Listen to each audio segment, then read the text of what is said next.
Salut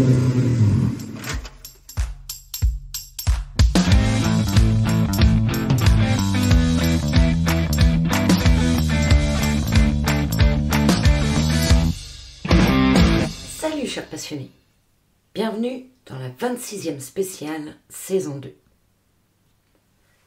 Dans la spéciale précédente, la carte n'est pas le territoire, nous avons parlé du territoire, soit de l'environnement dans lequel on vit, dans lequel on habite, dans lequel on travaille. On a aussi parlé de sa propre carte à construire, soit son parcours, du cap à suivre pour une vision à long terme, et la boussole qui nous indique le chemin, les étapes où aller quand on est en mouvement. Et puis, dans les spéciales émotions, avec le tableau de bord des émotions, nous avons aussi parlé de notre GPS interne. Tu trouves pas qu'il manque quelque chose dans tout ça? Oui, il me semble bien que oui. Le principal. Toi, moi. Aujourd'hui, nous allons parler de la personne principale. Car tous ces outils de navigation sur le chemin de la vie, il nous manquait l'essentiel. Nous, l'humain. Jung disait « Ce qui nous irrite chez l'autre peut aussi nous aider à mieux nous comprendre », aligné avec l'expression favorite de Socrate « Connais-toi toi-même ». Cette expression, elle m'a paru floue pendant tant d'années, alors j'ai à cœur de te la partager, en tout cas, du moins ce qui me parle. Connais-tu les 3 cerveaux? Oui, nous avons bien 3 cerveaux, le terme neurologique. Si on parle de 3 cerveaux, de neurologie, on parle de neurones. Eh bien oui, nous avons des neurones évidemment dans le cerveau, et on en a aussi dans le ventre et dans le cœur. Donc si on a des neurones dans le cerveau, dans le ventre et dans le cœur, nous pouvons vulgariser ça en appelant ça 3 cerveaux. Ces 3 cerveaux sont liés à l'instinct, l'émotionnel et le mental. Ça, c'est une petite introduction, car aujourd'hui, on va aller beaucoup plus loin que les 3 cerveaux. Ce qui va nous intéresser aujourd'hui, c'est les 3 moi. Je vais vous en parler, ça va devenir de plus en plus clair. Nous avons un moi basique, lié à l'instinct. Nous avons le moi conscient, lié au mental. Et le moi supérieur. Le moi supérieur. Qu'est-ce donc ce truc encore? Eh bien, ces 3 moi sont entre autres inspirés du roman Le guerrier pacifique. L'exploration de ces 3 formes de conscience fournit un puissant levier pour accroître sa conscience, sa motivation, sa joie de vivre et l'inspiration. Débutons donc avec le moi basique, qui incorpore l'instinct. Ceci se situe physiquement dans le cerveau au niveau reptilien, ce qu'on appelle le cerveau reptilien, mais d'une façon un peu plus éthérique. On le situera plutôt dans le bas du corps, parce que l'instinct, il nous fait bouger, il nous fait aller de l'avant, ou reculer, ou à droite, ou à gauche, selon ce que l'instinct nous dit. On n'a pas le temps de réfléchir, ça n'a pas le temps de monter au cerveau. Et puis nous avons aussi dans le moi basique le cerveau limbique, l'émotionnel, qui est plutôt situé au niveau du ventre. Commençons donc avec le cerveau reptilien, l'instinct, ou encore l'enfant intérieur. Tiens, encore un nouveau terme, New Age. L'enfant intérieur.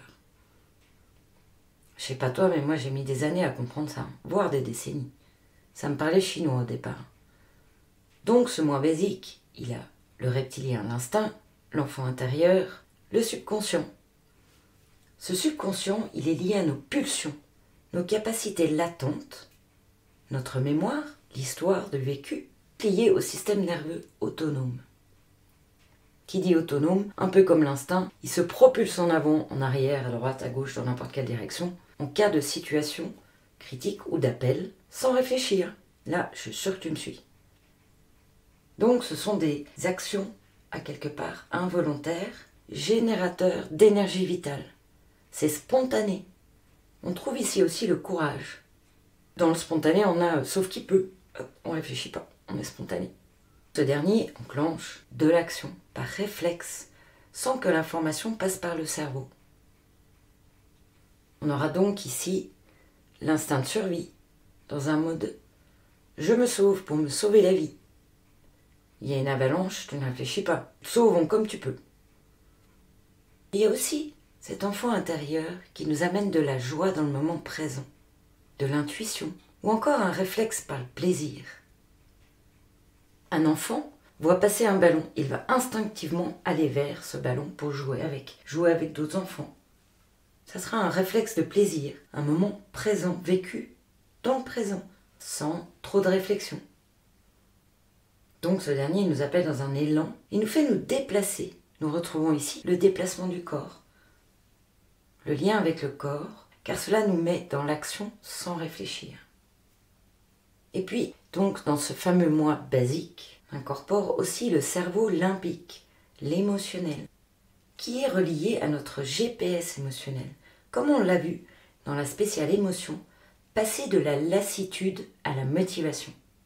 Si tu veux en savoir plus sur la description de ce GPS, je t'invite à écouter cette spéciale. Dans ce cas, nous allons ressentir des émotions, souvent dans le ventre, mais aussi dans d'autres parties du corps, qui nous lanceront dans un comportement spécifique. On rencontre une personne qu'on n'a pas vue depuis longtemps, on a plaisir à aller la voir, pour l'embrasser, faire un big hug, et puis se mémorer les bons moments de souvenir, voire prévoir peut-être un moment par la suite à passer ensemble. C'est de là où il y a toute l'importance de connaître son tableau de bord des émotions, afin que notre GPS émotionnel soit écouté dans notre sens et pas contre nous. Tu sais, la crise de colère qui débarque après une injustice, cette dernière peut créer une situation qui génère des regrets après. Ou encore, quand tu es dans un élan de joie, c'est que du bonheur, ton GPS t'indique de continuer sur cette voie. Nous retrouvons là le lien avec notre psychisme qui veut nous parler, communiquer avec nous. Tiens, connais-toi toi-même, comme disait Socrate. Alors nous avons aussi l'appel du cœur. Voici pour la partie moins basique, avec les deux premiers cerveaux qu'on appelle cerveau limbique, cerveau reptilien, instinct émotionnel. Passons au deuxième moi. Bon, on est d'accord, c'est toujours des mots, hein. Le moi conscient. Nous retrouvons là le cerveau mental. Ce cerveau représente la partie du cortex frontal. On y trouve l'ego, le conscient, la réflexion et aussi la créativité. Ce mental, souvent on l'associe à la raison, le centre de la logique. Il permet l'apprentissage conscient qui nous offre de nous adapter à notre environnement. Tu sais, ce fameux territoire, survolé dans la spéciale La carte n'est pas le territoire. C'est l'esprit donc conscient qui permet de nous épanouir. Si notre esprit conscient est aligné avec tout le reste, le moi basique ou les deux autres cerveaux, eh bien, on va dans l'élan de la vie, la passion de la vie.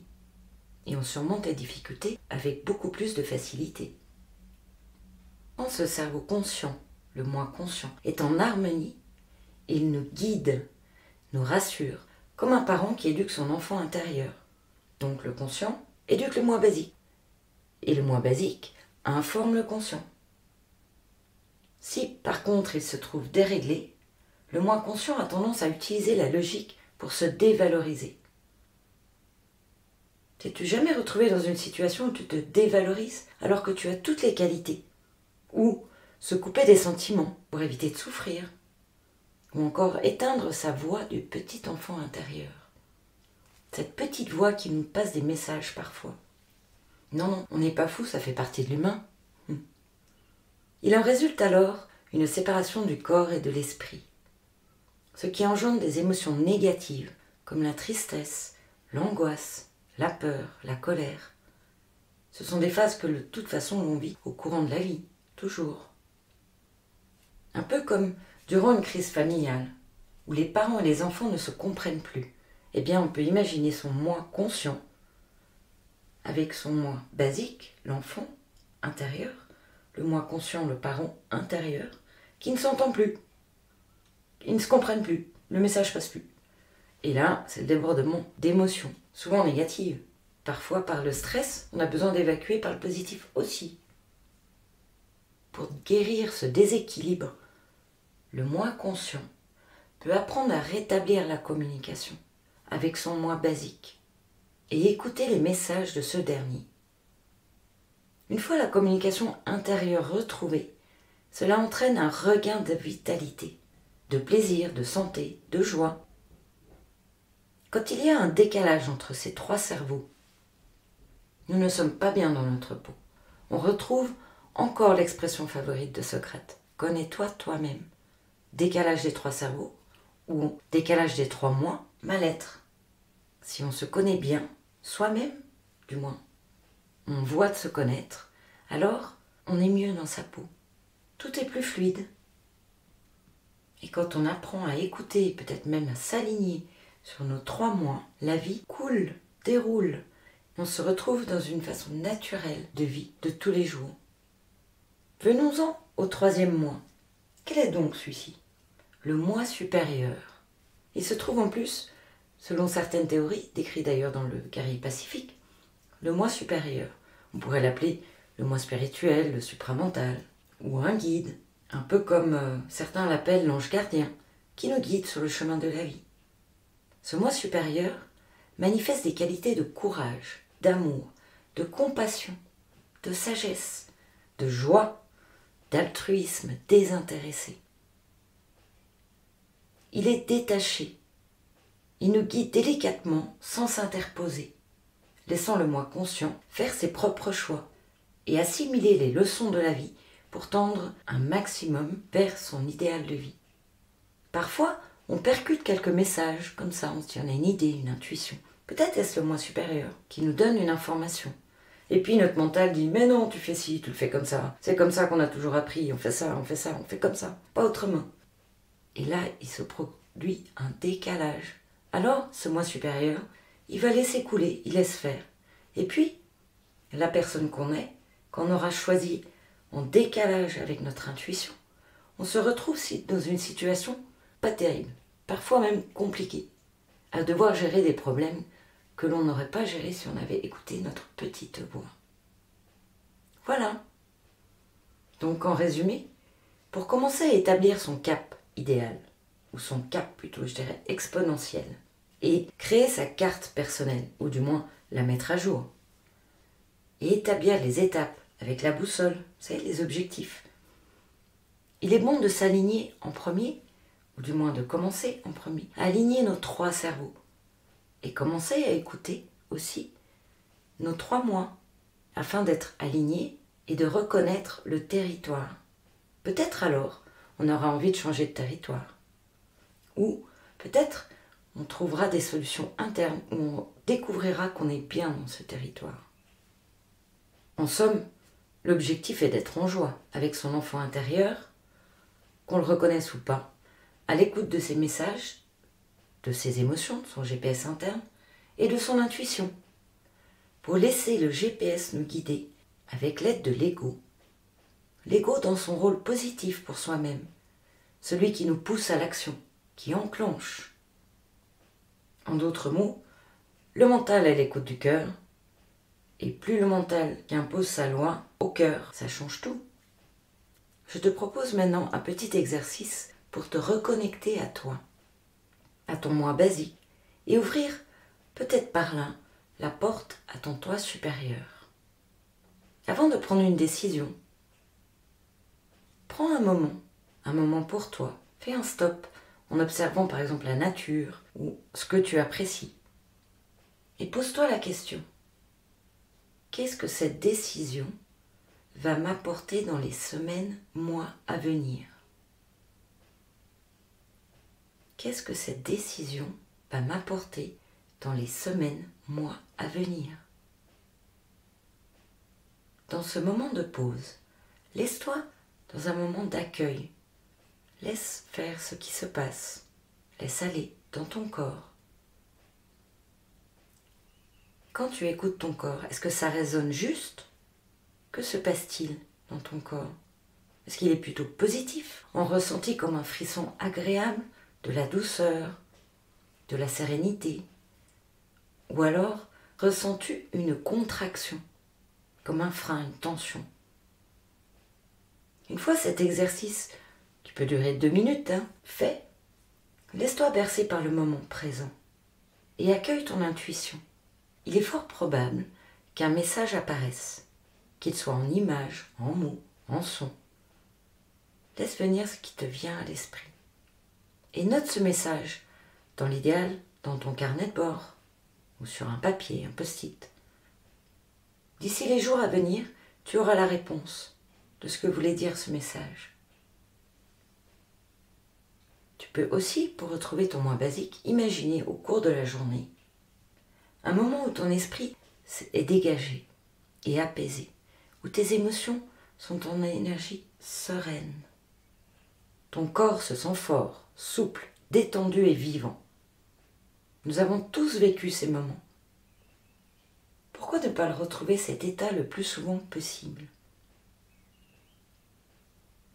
Éliminer les obstacles qui entravent notre bien-être, libérer nos programmes, nos peurs, nos croyances, pour se réveiller à une vie meilleure, avec toute la sagesse durement acquise durant l'expérience de la vie. Vous allez me dire, quel rapport avec Maximise ton potentiel? Pourquoi parler des 3 cerveaux, des 3 moi? C'est quoi ce charabia encore? Bien, les 3 cerveaux qui sont englobés dans le moi basique, et le moi subconscient, et le moi conscient, tous ces cerveaux-là, ce sont des mots. Ce qu'ils représentent, c'est ce que j'appelle ici le GPS qui te guide. Te rappelles-tu dans les spéciales émotions? On en a parlé. Ce fameux GPS qui, s'il est d'un coup déconnecté, nous fait perdre le nord, comme on dit. Et parler des 3 mois, et surtout du 3e moi supérieur, est un point d'ouverture en plus. Il demande une ouverture d'esprit, certes, de croire à quelque chose de plus grand. Et là, on sera en contact durant les états modifiés de conscience, comme quand on est hors de l'espace-temps. Ce moment où le temps n'existe pas. C'est dans ces moments que l'on trouve son cap exponentiel. Notre conscient, lui, va définir un cap avec une vision idéale par rapport à ce qu'on connaît, notre histoire de vie. Alors qu'un cap exponentiel, à travers notre 3e moi, le supramental, va nous emmener bien plus loin de ce que l'on aurait pu imaginer. Cela peut apporter des opportunités incroyables que l'on aurait cru impossibles et improbables. Voilà pourquoi nous allons un peu plus loin que les 3 cerveaux bien connus de la neuroscience. Explorer le moi supérieur ouvre des portes d'expansion et des ouvertures improbables, inimaginables. Voilà, j'espère que ça t'aura plu. Et surtout, rappelle-toi, là où tu regardes, tu vas. Bonne pratique et à bientôt sur la chaîne Maximise ton potentiel. Ah oui, si tu veux en savoir plus, inscris-toi dessous sur le lien pour la newsletter. Je te retrouve dans la prochaine spéciale.